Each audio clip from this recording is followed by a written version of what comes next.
사랑하면은 사랑해 이렇게 표현할 수밖에 없습니다. 그런데 오늘 제가 이제 화끈하게 말씀드리면 성교가 뭡니까? 그러면 하나님 사랑하니까, 예수님 사랑하니까 그거 표현하는 거예요. 간단하죠? 그런데 여기서 우리가 어떻게 그럼 사랑 표현을 할 거냐? 그러면 애들이 이제 그 초등학교에서 남학생들이 여학생 좋아하면 고무줄 끊고 도망가잖아요. 그게 사랑 표현이에요? 예를 들면 스토킹은 사랑입니까? 아니면 사랑인데 표현이 잘못된 거예요? 아니면 사랑이 아닌 거예요? 사랑이 아닌 거예요. 스토킹은 착각하는 건데, 그러면 어떻게 사랑합니까? 그게 이제 뭐냐면 성교를 어떻게 할 것이냐, 사랑 표현을 어떻게 제대로 하느냐, 이게 사랑이 맞냐, 이런 거랑 또 관련이 되는 거죠. 그래서 오늘은 이제 구체적으로 교육 선교사의 모델을 보여드리려고 해요. 그래서 호모 헐버트 선교사 특집입니다. 잘 오셨죠? 네. 그래서 이제 한국 사람이면 호모 헐버트를 잊을 수 없다, 이런 얘기들을 많이 하는데, 오늘 이제 저한테 짧지만 강렬하게 배우시고, 그 다음에 우리가 교육 선교사가 될 때 어떤 모델이 주어져야 하느냐 하는 것을 좀 배워보는 거예요. 그러니까 지금 굉장히 잘못된 관념 중에 하나가 선교사라고 하는 사람의 존재를 굉장히 축소시켜서 생각하는 겁니다. 그러니까 예를 들면 지역교회를 세우는 사람만 선교사예요? 근데 지역교회를 어떻게 세워요? 그러니까 여러분이 지금 감시 안 받고 여기 모여서 엄청 은혜 받으셨잖아요, 기도하시면서. 근데 누가 제안하던가요? 아니면 뒤에서 이렇게 이름 적어요? 누가 기도 열심히 하나? 그래가지고 감시 당하고 그러지 않죠. 무슨 얘기냐면 자유가 보장되는 체제가 없으면 교회를 자유롭게 세울 수가 없어요. 선교도 제대로 할 수가 없어요. 그러니까 선교지에 갔을 때 그 당사국, 그러니까 선교를 해야 되는 그 나라의 체제가 선교에 영향을 줍니까, 안 줍니까? 굉장히 중요한 문제예요. 그래서 제가 그 얘기를 하는 게 이 시대의 젊은이들한테 저주를 가르치기 때문에 항상 문제가 됩니다. 감사를 못하는 게 저주인데 오늘은 완전 감사하게 될 겁니다. 왜냐하면 하나님께서 어떤 은혜를 베풀어서 우리에게 이런 자유를 선물로 주시고 마음껏 경배하고 찬양하고 기도할 수 있는 나라가 됐냐. 그리고 지금 교회 세우는데 아무런 제재가 없단 말이에요. 그런 것들을 이제 배우게 될 텐데, 특히 젊은이들 그 마음속에 뭔가 비난, 저주 이런 게 있으면은 오늘 완전히 싹 지워버리는 거예요. 그래서 호모 헐버트가 왜 중요하냐? 뭘 하는 사람이 도대체 선교사냐? 그리고 교육 선교사가 뭐냐? 그럴 때 역사적 모델을 제가 굉장히 중시합니다. 역사가 왜 중요하냐면 우리 복음을 전하는 거는 항상 역사성을 같이 달고 다녀요. 그러니까 조금 어려운 얘기를 하면은 과학이 뭐예요? 인과관계란 말이죠. 인과관계를 설명하는 거예요. 이게 어떤 결과가 발생하면 원인이 뭐냐? 그래서 이게 반복되면 거기서 법칙을 발견하는 거예요. 그럼 사회과학은 뭘까요? 사회 속에서 어떤 상황이 계속 반복적으로 발생해요. 거기서 법칙을 발견해서 그거를 이론화해서 설명해 주는 겁니다. 굉장히 간단하죠. 자연계에서 일어나는 현상들에서 법칙을 발견해서 인과관계 설명하면 자연과학이고, 사회 안에서 어떤 현상이 반복적으로 발생하는 것을 관찰하고 분석해가지고 법칙을 발견하면 사회과학이 되는 거예요. 그런데 성경에서 기술하고 있는 수많은 사건들이 사회과학적으로 분석해서 내놓을 수 있는 문제가 아니다, 그 말이에요. 그런데 실제 일어났잖아. 그래서 역사다, 그 말이에요. 그래서 중요하다, 그 말이에요. 그래서 제가 역사를 중시하고 자꾸 가르치는 이유가 거기 있어요. 뭔 모델이 있어야지 헤매지를 않는다고. 저분이 이제 호모 헐버트 선교사님인데 지금 이제 대한제국 멸망사를 쓰셨죠. 헐버트는 굉장한 사람이에요. 그러니까 원래 역사학을 전공하지 않았고 그 다음에 언어학을 전공하지 않았는데 선교사가 되면서 한글의 우수성을 세계에 알리려고 하다 보니까 한글학자가 됐고, 한국의 역사를 폄하하는 사람들을 대적해서 한국은 그런 나라가 아니야, 그리고 식민지가 되는 게 당연해 라고 하는 것들과 맞서기 위해서 역사학자가 돼버렸어요. 한국에 와서 본격적으로 연구를 해가지고, 그래서 많은 저술들을 남겼는데 제가 깜짝 놀란 게 고대사부터 당시 헐버트가 살고 있는 시대까지의 한국의 역사를 정리하셨습니다. 책으로 내셨어요. 엄청난 사람이에요. 저거는 그러니까 예를 들어서 우리가 캄보디아에 갔는데 캄보디아사 책을 쓴 거랑 같은 얘기다 그 말이에요. 엄청난 분이죠. 그런데 다 이제 이 조선 땅에는 희망이 없고 한반도는 끝났어. 얘들은 식민지가 딱 맞아. 식민지가 오히려 복이다 야. 그래서 일본 지배나 받아. 이런 분위기가 팽배해 있고 또 우리 스스로도 완전히 좌절하고 절망할 때 외국인이 선교사로 와서 대한제국 멸망사에 헌사를 썼는데 뭐라 그랬냐면 지금은 자신의 역사가 종말을 고하는 모습을 목격하고 있지만 장차 이민족의 정기가 어둠에서 깨어나면 잠이란 죽음의 모습이긴 하나 죽음 그 자체는 아니라는 것을 증명하게 될 대한제국 국민에게 이 책을 바친다 이렇게 쓴 거예요. 그러니까 무슨 얘기냐면 우리도 안 믿는 걸 저분은 믿었다 그 말이에요. 그러니까 이 사람들이 지금은 저렇게 절망적인 상황에서 나라가 끝장나는 상황에 처해 있지만 잠에서 깨어나면 엄청난 사람들이 될 것이다. 이거를 그래서 제가 그래요. 아, 저분은 굉장히 선지자적이다. 그리고 예언자적인 측면이 있어요. 그래서 헐버트 선교사가 누구냐? 그럼 이제 양력을 보여드리면 한국에 오셨을 때가 23살 때예요. 그러니까 저 때는 이렇게 조숙하셨나 봐요. 그래서 제가 가끔 이제 사회적인 관점에서 역사를 제가 보는 게 제 특기이기 때문에 과거의 모습을 영상으로 보는 걸 되게 좋아해요. 그러니까 80년대는 무슨 옷을 입었고 사람들이 어떤 패턴으로 움직이고 이런 걸 보는 거 되게 좋아하는데 옛날 대학교 영상 같은 거 저희 대학에도 남아있는 기록물을 보면 충격을 받아요. 신입생들이 다 대기업 부장님 같아요. 하여튼 그래서 23세에 왔어요. 1886년에. 그런데 그 신문물을 보자 그래가지고 민영익을 단장으로 해갖고 보빙사가 미국에 갔는데 그 여파로 보빙사 여파로 한국에 뭐가 세워지냐면 자 배제학당이나 이런 학당하고 다르게 관립입니다. 그러니까 고종이 지시해서 국가적으로 세운 학교가 유경공원이에요. 여기에 영어 선생님으로 오게 됩니다. 그래서 교육 선교사의 모델로 헐버트 선교사가 서게 되는 거죠. 근데 이분이 이제 미국의 버몬트주의 명문가에서 태어났어요. 그래서 아버지가 대학교 총장님을 지냈던 목사님이고 어머니가 다트머스 대학이 명문대죠. 다트머스 대학의 창립자의 증손녀인데 본인이 그래서 다트머스 대학을 졸업했습니다. 그러니까 이제 무슨 얘기냐면 당대의 미국의 엘리트가 한국에 선교사로 왔다 그 말이에요. 그래서 제가 린튼 집안 있죠? 린튼 선교사님 집안 그 후손들하고 친분이 좀 있어가지고 얘기를 들었는데 희한하게 의료 선교사가 와도 최고의 자원들이 왔다는 거예요, 한국에. 그래서 그분이 이제 저한테 해줬던 얘기가 이게 다 우연이라고 얘기하기가 어렵다. 그러니까 왜냐하면 왜 하필 특 A급만 한국에 오냐?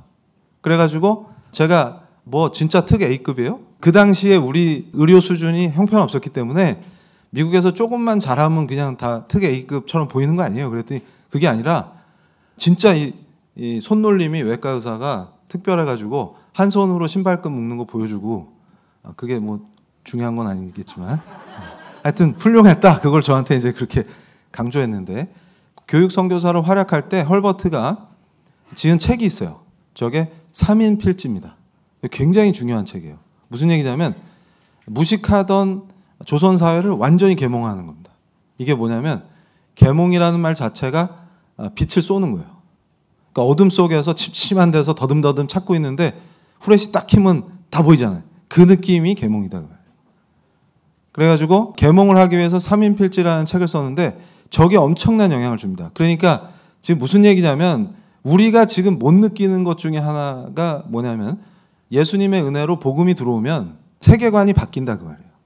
그러니까 중국 중심의 말도 안 되는 세계관. 그러니까 세계가 중국을 중심으로 돌아간다라고 생각하는 그 지긋지긋한 사대주의를 어떻게 깨냐. 그래서 우리가 독립문이 일본으로부터의 독립을 상징한다고 생각하는 사람들이 아직도 있어. 그거는 중국으로부터의 독립을 강조하기 위해서 세운 문이에요. 그러니까 우리가 일제 지배만 생각하는데 아주 지긋지긋하게 그 사대에 쩔어가지고 종노릇을 자청하는 거예요.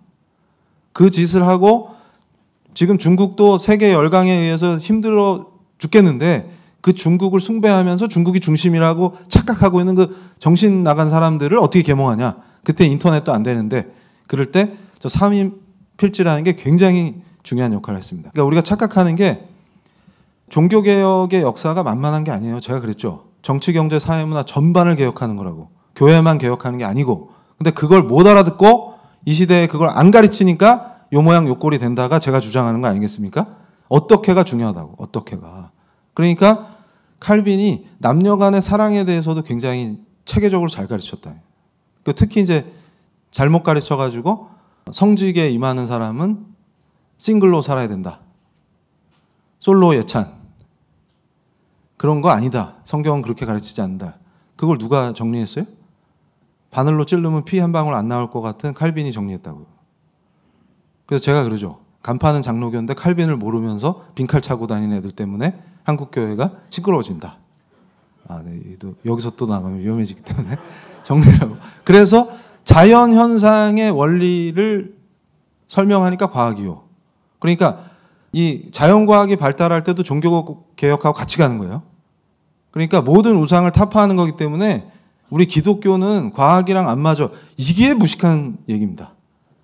네가 과학을 몰라서 하는 소리야. 이렇게 가는 거예요. 그래서 참 그리스도인이 참 과학자가 될 수가 있어요. 그리고 인문학도 마찬가지입니다. 무식한 사람들이 인문학을 멀리해야 돼. 이렇게 얘기하는데 그리스도인들한테 그렇지 않아요. 그러니까 제가 그럽니다. 칼빈이 당대 인문학의 정수를 맛보지 않았으면 기독교 강요를 못 쓴다고. 그 얘기예요. 그래서 인문학의 기초를 가르쳐주고 각국의 지형, 산업, 정치, 종교 이런 거를 가르쳐서 한마디로 앞을 못 보는 상태인 것 같은 어둠 속에 있는 사람들을 깨어나게 해줬다 그 말이에요. 그래서 1891년에 이걸 엄청나게 인쇄해가지고 대중들한테까지 보급을 시킵니다. 그리고 한글을 천시하니까 글 모르는 사람이 많잖아요. 근데 한글은 배우기도 쉽기 때문에 빨리 가르쳐갖고 문맹에서 탈출시켜야 되는 거예요. 그러면서 제가 이제 은혜를 받는 게 뭐냐면 콜레라 공포가 엄청나요. 그래서 맨날 3.1절 되면은 칭송하는 독립영웅 김구도 콜레라로 돌아가실 뻔했다고요. 김구 선생님이 민비 시해 사건에 복수를 하겠다 그래서 황해도 해주에 있는 치아포죠. 포구에 있는 주막에 일본인을 죽이고 거기에 왜 죽였는지 써놓고 주소까지 써놓고 기다리고 있었다고. 잡으러 오라고. 재판 받는 과정에서 왜 죽였는지를 설명하고 싶어서. 그랬더니 아무도 안 오더라. 그 당시는 너무나 부패하고 더러웠기 때문에 관리들이 돈 주고 관직을 사니까 본전 뽑는데 정신이 팔리고 인수인계도 안 돼서 엉망진창이었기 때문에 전혀 공권력이 제대로 행사되지도 못했다. 그럴 때입니다. 그래서 일본 공사가 항의하니까 고종이 명령해서 김구를 선생님을 잡아왔는데 무조건 고문하고 때려가지고 면역력이 떨어져 있는 상태에서 콜레라 걸리시니까 죽을 뻔했다 그 말이에요. 그래서 조선에서의 강자는 면역력이다. 그랬는데 이 콜레라 공포가 뭐였냐면 그 이승만이나 옥중에서 복음을 듣고 회심한 우리 그 기독교계의 거장들, 건국의 주역들 있죠. 그분들이 잘 신앙을 하도록 도왔던 목사님 부부가 벙커 목사님 부부예요. 근데 같이 왔어요. 헐버트가. 그래가지고 도착을 해보니 어떤 일이 벌어졌냐면 콜레라가 창궐하는데 기록에 보고 제가 기절할 뻔했어요. 매일 2,000명씩 죽어나가요. 그래서 그냥 동네에 시체가 쌓여 있어요. 근데 또 이 기가 막힌 게 제가 아주 끝장이었던 게 뭐냐면 당시에는 미신 때문에 그 좋은 데다 묻어야 되잖아요. 그래서 시체가 방치되는데 폭염이 오니까 어떤 일이 벌어지는 거예요? 끔찍한 그 지옥이 따로 없는 거예요. 지옥이. 기록을 보면 2,000명씩 죽는데 그때 제대로 장사를 안 지내고 왜냐하면 좋은 데 묻어야 될 거 아니에요. 평민들까지도 그런 미신에 빠져 있으니까 어떤 일이 벌어져요? 그냥 동네 자체가 지옥처럼 느껴지는 거예요. 왜냐하면 시체 썩는 냄새가 전 도시를 한양을 뒤덮으니까. 그 상황에서 선교사 사역을 시작했다 그 말이에요. 그러니까 장마와 불볕더위 속에서 저때 에어컨이 당연히 없죠. 손선풍기 없죠. 그런데 재밌는 건 유경공원에서 이완용도 헐버트 선교사 제자예요. 그리고 우리가 잘 모르는 것 중에 하나가 이완용이 독립협회에서 날렸던 거 모르죠. 굉장히 천재였기 때문에 나중에 일본 천황도 이완용을 되게 예뻐해요. 명필에다가 시도 잘 쓰고 뛰어난 사람입니다. 그런데 이완용의 길과 서재필의 길을 제가 비교해줘요. 청년들한테. 뭐냐면 예수 믿고 변화된 서재필은 조선 민중을 멸시하는 게 아니라 뭐래요? 예수를 전해서 새로운 나라를 세워야 한다. 이렇게 생각하고, 이완용은 어떻게 돼? 아이고 조센지는 안 돼. 지가 잘났거든. 그러니까 어떻게 돼요? 그냥 일본에 붙자. 차라리 일본이 지배해 주는 게 낫겠다. 이것들은 아무리 설명해도 안 돼. 이렇게 가는 거예요. 이 두 가지 길이 있습니다. 그럼 우리는 어느 길을 가야 될까요? 이완용? 그게 아니고. 그래서 1903년에 여러분 타임즈 아시죠? 타임즈. 그 영문도 모르고 듣는 동아리 있잖아요. 어쨌든 그 타임즈의 개건 특파원을 하셨습니다. 그리고 이 질레트 선교사하고 함께 YMCA, 한국 YMCA를 창설하셨어요. 초대 회장을 지냈습니다. 그러니까 이 당시에 YMCA는요 엄청난 역할을 했어요. 특히 우리 젊은이들에게 엄청난 영향력을 끼쳤습니다. 그러니까 이게 교육 선교예요. 그러니까 기독교 NGO 활동을 이미 하셨다는 거예요. 패러처치 운동이죠. 그래서 역사학자이자 한글학자인데 제가 감동한 게 뭐냐면, 자, 제가 두 개의 태제를 보여드릴게요. 존 로스 선교사님 아시죠? 누가복음을 한국어로 번역하셔가지고 북만주에서 엄청난 선교사님인데, 제가 에딘버러에 있을 때 선교사님 사역했던 교회도 가보고 사셨던 집도 가보고 했었는데 굉장히 훌륭한 분입니다. 그런데 어떻게 인식을 하셨냐면, 북만주에서 사역하실 때 한국 역사에 대해서 공부를 하시다가 그 당시에 유생들은 기자조선이 프라이드다 그 말이에요. 그러니까 조선의 시작은 역시 중국의 기자를 통해서 했기 때문에 프라이드를 갖자, 이 수준이었기 때문에 그걸 접하시고서는 확신을 가진 게 한국의 역사는 중국사의 한 부분이다. 이렇게 이해하신 거예요. 근데 이게 굉장히 중요한 문제입니다. 왜냐하면 제가 그랬죠. 백오인 사건 이전까지만 해도 미국 선교사님들이 조선이라는, 그러니까 대한제국이라고 불리는 체제가 유지되는 것보다 차라리 일본이 통치하는 게 조선 민중을 위해서 좋겠다, 이런 생각을 했다고요. 빨리 근대화되고 좋겠다. 제가 했다는 얘기 아니에요. 또 친일파라고 댓글 달면 안 됩니다.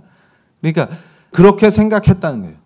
근데 백오인 사건에서 한국 교인들이 초기 교회 신앙을 보여주는 걸 보고 미국 선교사들도 회개하고, 그게 우리 독립과 건국에 큰 힘이 됐어요. 왜냐하면 영미권에서 온 모든 선교사가 한국의 독립을 지지했습니다. 왜냐하면 교회를 세우고 함께 형제자매 돼서 종교의 자유를 누리려면 일본이 통치하면 안 되겠다라는 결단을 하게끔 일제가 도와줬다 그 말이에요.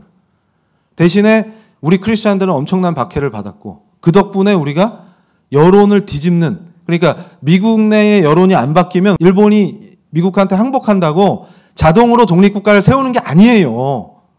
그러니까 청년들도 일본이 항복하면 무조건 우리가 자동 독립국을 세우는 줄 알고 그런 어리석은 생각들에 빠져 있습니다. 그렇지 않아요.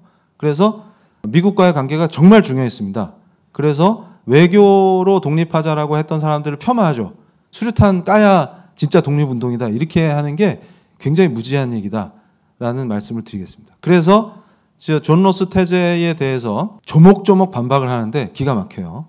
나중에 제가 가르쳐 드릴게요. 오늘은 시간이 없으니까 다 얘기할 수가 없고. 그다음에 그리피스 태제는 뭐냐면, 한국은 원래 조공바치는 나라다. 얘들은 그냥 종속돼서 사는 게 그냥 일상이기 때문에 그냥 조공국은 아니지만, 그러니까 백범일지 읽어보신 분들은 알겠지만 우리가 어떤 수준이었냐면, 한일 합방될 때 대부분의 유생들 중에 어떻게 생각했냐면, 원래 청나라한테 조공 바쳤잖아요. 근데 명나라는 진짜 찐 중화인데 청나라는 오랑캐잖아요. 근데 오랑캐 밑에서 조공국 해봤잖아요. 그러니까 이제 일본 오랑캐 애들한테 조공 좀 주면 어때? 이 수준으로 생각했다고. 이해되세요? 그래서 별로 충격도 안 받았어요. 왜냐하면 아니 원래 우린 조공 주잖아. 그럼 이제 조공국이 일본으로 바뀌나 배? 이 수준이었는데 김구 선생님이 그래서 한탄하잖아요. 이 수준으로 무슨 독립을 하냐고. 김구가 친일파라서 그런 얘기 한 게 아니라, 아니 이 수준인데 글을 읽었다는 선비들 수준이 이 모양인데 어떻게 나라를 세우냐고. 누가 세우냐고. 그 말을 하는 거예요 지금. 그러다가 3.1운동이 대박인 게 뭐예요? 정신 차렸다 그 말입니다. 이거 아닌가 봐. 그때 정신 차린 거예요. 10년 만에. 보세요. 그렇기 때문에 그리피스 태제는 뭐냐면, 원래 얘네는 종속된 애들이기 때문에 일본이 직접 지배해가지고 식민지 건설에도 문제가 없어. 일본이 지배하는 게 차라리 얘네들한테 좋아. 이게 그린피스 태제예요. 그런데 한국 사회가 한 탁월한 연구로 두 태제를 체계적으로 반박하고 한국 독립에 역사적 의의를 해외에 알린 사람이 누구냐? 헐버트다 그 말이에요. 그러니까 미국 사람이니까 미국 여론을 바꾸는데 굉장한 기여를 했어요. 그리고 나중에 루즈벨트가 일본이 우리를 식민화하는 거를 공인할 때 굉장한 항의를 하고 루즈벨트 대통령을 만나려고 갔다가 못 만났지만 상원에서 연설도 하시고 굉장히 중요한 역할을 합니다. 그런데 또 한글의 우수성을 알리는 논문도 썼어요. 저 논문 대단한 논문이에요.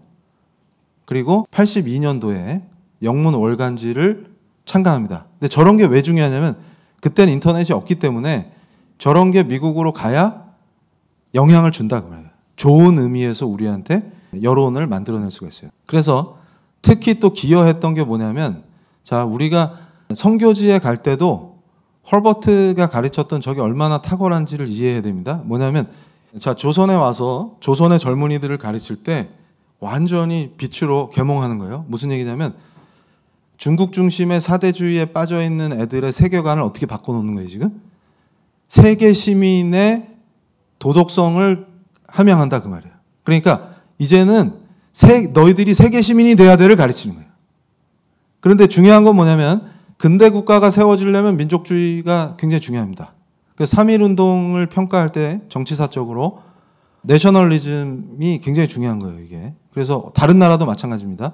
중국의 5.4운동도 그렇고 또 너무 빠지면 어려워지니까 빨리 수습을 해야 되겠죠. 그래서 이 민족주의가 중요한데 근데 문제는 뭐냐면 민족주의가 애국주의로 연결되죠.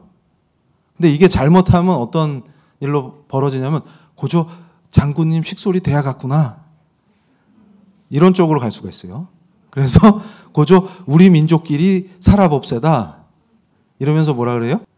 미제국주의와 싸웁세다 이렇게 된다고. 근데 그 수준으로 가면 안 됩니다.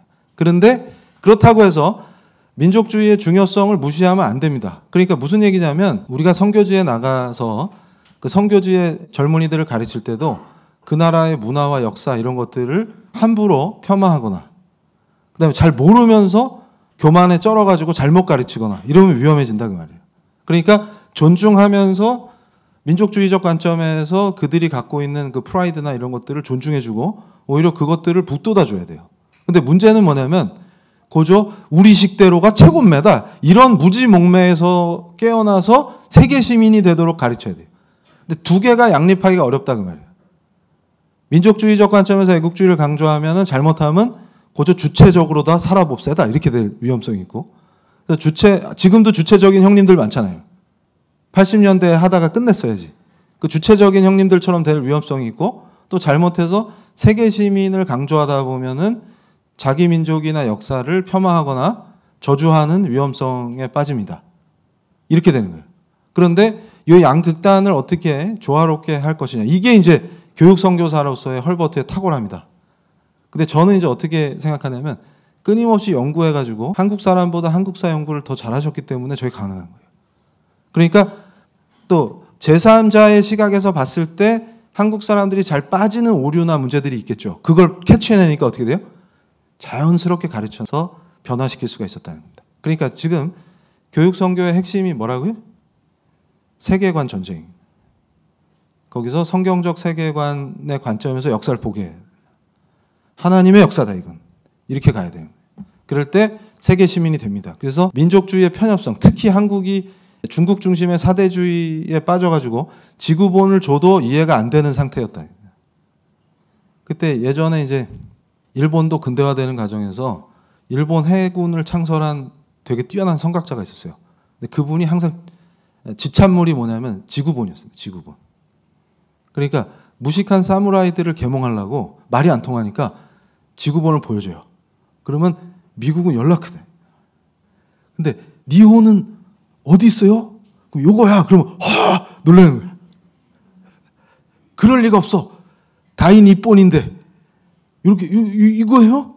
그럼 꼭 뭐예요? 대륙에서 싸놓은 운꼬 같죠. 죄송합니다. 한국말로 말을 못했어요. 알아들으면 듣는 거고. 그렇게 생겼다 이거. 그래서 놀랬다 이거. 이거였어? 그랬는데 중요한 건 뭐냐면 잘 보세요. 그 민족주의의 편협성을 극복하기 위해서는 기독교 윤리를 먼저 가르쳐야 된다 이렇게 생각해요. 그러니까 성경을 알아야 기독교 윤리가 체득되는. 그래서 예수님 사랑하면 어떻게 사랑한다고? 고무줄 끊고 도망치면 안 된다. 윤리를 가르치면 고무줄을 사다 준다. 그렇죠? 리본 달아가지고 사랑해 이러면서 고무줄 열심히 해. 다리 근육은 너무 키우지 말고 이렇게. 이것도 위험한 말을. 그래가지고 그러면서 또 이제 중요한 게 법입니다. 법. 이게 기가 막혀요. 제가 그랬죠. 유대 기독교 문화권에서 자라면 법치에 꽂힐 수밖에 없다. 하나님의 법을 사랑하기 때문에. 그래서 뭐예요? 법치를 강조하고 조선이 살 길은 사법개혁하는 거다. 이렇게 던져요. 엄청난 사람입니다. 그리고 결국 미국이 국제법을 위반했다는 것을 강조합니다. 그래서 조선을 도와야 한다. 그래서 법은 올바른 애국주의와 국제주의의 출발점이다 이렇게 얘기해요. 그래서 제대로 된 법. 그러니까 북한에도 법이 있을까요? 없을까요? 근데 그게 의미가 있어요? 없어요? 진짜 법을 얘기하는 거예요. 여기서 말하는 법은. 그래서 그걸 세워야 애국주의와 국제주의가 같이 출발할 수 있다. 이걸 가르쳤어요. 그래가지고 이 헐버트가 키워낸 그 우리 조선 청년들이 엄청 똘똘해지고 원래 잠재력이 있었단 말이에요. 잠재력이. 그게 이제 표출이 되면서 위대한 리더들로 서기 시작했단 말이에요. 이게 교육선교예요, 이게. 그러니까 무슨 얘기냐면 헐버트 교육선교의 특징을 한마디로 정리해봐. 그러면 체제를 세우는 거다. 체제를. 그러니까 어떤 사람은 이렇게 얘기했죠. 헐버트는 로컬 철치를 지역교회를 안 세웠는데 그럼 선교사 아닌 거 아니야? 저 사람 정치운동가 시민운동한 거야. 이런 무식한 소리를 해서는 안 된다는 얘기예요. 근데 지금도 그런 사람들이 있으니까 제가 이걸 가르치는 거예요. 무슨 얘기냐면 헐버트는 이 땅에 와서 예수 복음을 전하면서 무슨 활동을 했냐면 대한민국이라는 종교의 자유가 보장되는 체제를 세우도록 돕는 선교를 한 거예요. 교육을 뭘 시킨 거예요? 조선 청년들을 깨워가지고 그 건국의 주역이 되도록 교육시키는 선교 활동을 한 거예요. 그러니까 어떻게 돼요? 수많은 지역교회가 감시나 박해 없이 세워지는 나라를 세웠다 그 말이에요. 그러니까 본질적으로 우리가 선교지에 들어가서 교육 선교를 한다는 의미는 거기에 리더들이 서서 걔네들이 마음껏 교회를 세울 수 있는 그런 나라를 세우도록 돕는 게 엄청나게 중요한 교육 선교다 그 얘기를 하는 거예요. 근데 그걸 못 알아듣고 지역교회 세우는 것만 선교사다라고 생각하는 짓을 해서는 안 된다는 거예요. 저 때도 이미 19세기에도 이미 헐버트 선교사님은 그런 관념을 갖고 들어온 거예요. 그러니까 이 땅에 식민지로 전락해서 백오인 사건을 겪게 될 이 우리 교우들에게 뭘 가르쳐야 되는 거예요? 너네들이 들고 일어나서 진짜 나라를 세워라. 헌법을 만들고 자유가 보장되는 나라를 세우면 그 안에서 만인이 복음을 들을 수 있는 나라가 된다. 그거 아니겠습니까? 이거보다 더 강력한 선교가 어디 있어요? 그걸 못 알아들으면 안 된다. 그래서 이분은 또 법학자도 아닌데 국제법에 기반한 독립투쟁에 또 엄청난 역할을 했어요. 무슨 얘기냐면 한미, 그때는 이제 미국하고 조선이죠. 조미 우호 통상조약이에요. 정확한 명칭이. 근데 한미 조약이 뭡니까? 거중 조정이라는 게 있어요. 저게 good offices라는 건데 이것도 설명하면 피곤해지니까 핵심만 말씀드리면 뭐냐면 한국이 다른 나라의 위협을 받거나 어려움을 겪으면 미국이 개입해서 조정해 주겠다라는 거예요. 그 약속을 했다 그 말. 그런데 왜 루즈벨트는 그걸 하지 않느냐? 이거는 조약 위반이다. 이렇게 미국 안에서 여론을 일으킨 분이 누구냐? 헐버트예요. 그러니까 지금 일본이 식민지화하기 위해서 여러 가지 일을 벌이고 있는데 루즈벨트는 왜 거중조정을 하지 않느냐? 한국을 돕지 않느냐? 국제법 위반이다. 당시 루즈벨트 정부가 이렇게 미국 내에서의 여론을 만들었습니다. 그리고 저거 아시죠? 태프트 가스라 협정. 태프트 가스라 밀약이라고도 하죠. 이미 미국은 시어도 루즈벨트 대통령이에요. 저 루즈벨트 대통령이 인정을 한 거예요. 그러니까 미국은 필리핀을 지배하고 일본은 한국을 지배해라. 왜냐하면 저때 미국의 대외 정책은 러시아가 자꾸 남하를 해서 서방 세계를 위협하니까 일본이 러시아의 남하를 막아줄 아시아의 유일한 미국의 파트너다 이렇게 판단한 거예요. 그래서 니네가 접수해. 그래서 더 세져가지고 러시아의 남하도 막고 서쪽에 중국 상황에서도 미국의 편에 서서 그러니까 뭐 지금도 일본은 서방 국가죠. 아시아에 있지만 그걸 명확히 한 겁니다. 저때. 그래서 우리가 식민지로 떨어지는 거예요. 그러니까 착각하면 안 되는 게 미국이 무조건 우리를 도울 것이라고 착각하면 안 돼요. 저 때 그랬으니까. 이해가 되세요? 그래서 제가 그러죠. 한미동맹은 교회동맹이다. 선교사와 우리 교우들과의 네트워크에 의해서 미국 정치가 뒤바뀐 거예요. 그걸 놓치면 안 됩니다. 그러니까 하나님의 은혜예요. 이해를 못하면 안 돼요. 우리는 이해를 해야 됩니다. 그래서 을사협약도 국제법상 강박에 의한 무효다 이렇게 주장했어요.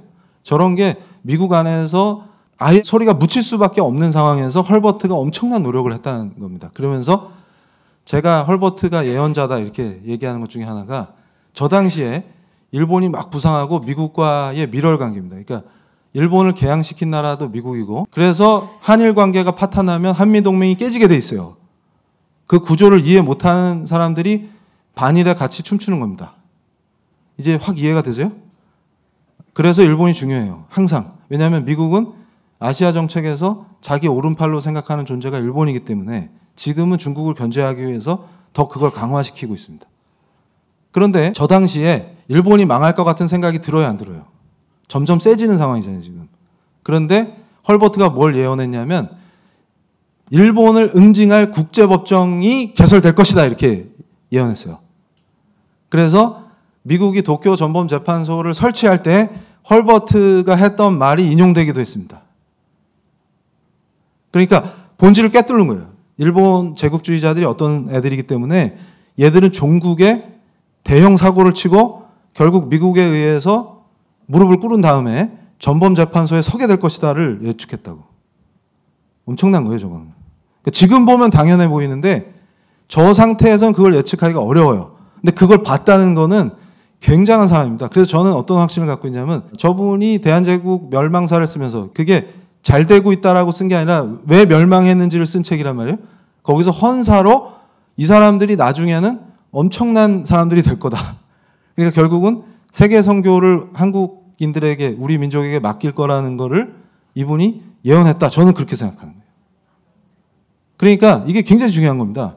그래서 제가 나중에 선교란 무엇인가를 가르치면서 선교의 본질, 성경이 가르치는 선교가 뭔지 이런 거 얘기하면서 환경 선교가 옵션이 아니라 필요 조건인 거를 제가 설명을 해드릴 거예요. 그것과도 이게 맥락이 연결되어 있습니다. 그래서 결국 고종의 밀사로서 다양한 역할들을 합니다. 근데 결국은 일본이 추방시켜요. 부담돼가지고 헐버트 저 사람 때문에 안 되겠다. 추방시켜서 한반도에 못 들어오게 합니다. 그런데 저분이 미국에서 활동하면서도 굉장히 한국을 옹호하다가 결국은 이제 대한민국이 세워졌을 때 이승만 대통령이 국빈으로 초청해요. 그리고 건국 훈장을 받으셨죠. 그런데 이제 참석하려고 오셨다가 연로하신 것도 있고 여독 때문에 편찮아지셔갖고 위생병원 알죠? 청량리에 거기 입원하십니다. 그래가지고 결국은 소천을 하셨는데 소천하시기 전에 뭐라고 했냐면 웨스트민스터에 묻히는 것보다 한국 땅에 묻히고 싶다 이렇게 해가지고 양화진에 묻히셨어요. 그러니까 엄청난 분입니다. 그러니까 무슨 얘기냐면 선교사란 어떤 사람이냐라고 하는 거를 온몸으로 보여줬다. 이렇게 말씀을 드리면서 마무리를 하면은 그러니까 우리가 지금 학교를 세우고 다음 세대를 키울 때 교육을 어떻게 할 것이냐, 어떤 교육 철학을 가지고 어떤 인재들을 키워낼 것이냐라고 할 때 특히 선교지에서의 상황, 그 다음에 우리가 또 선교사를 키워야 되잖아요. 그때 중요한 모델과 방향 제시 이런 것들이 헐버트를 통해서 우리가 학습할 수 있다 이렇게 생각을 하는 것입니다. 그래서 헐버트는 여기 와서 고생을 하시면서 많이 헐벗었지만 그 아재 개그를 자제를 못해가지고 죄송합니다. 했지만 엄청난 은혜를 받게 되겠죠. 그래서 우리가 헐버트를 모델로 잘해나가자. 그러면서 사실 우리가 여기 모인 저와 여러분이 헐버트 같은 다음 세대, 미래 세대를 키우는 그런 주역들로 서시기를 주의 이름으로 축원합니다.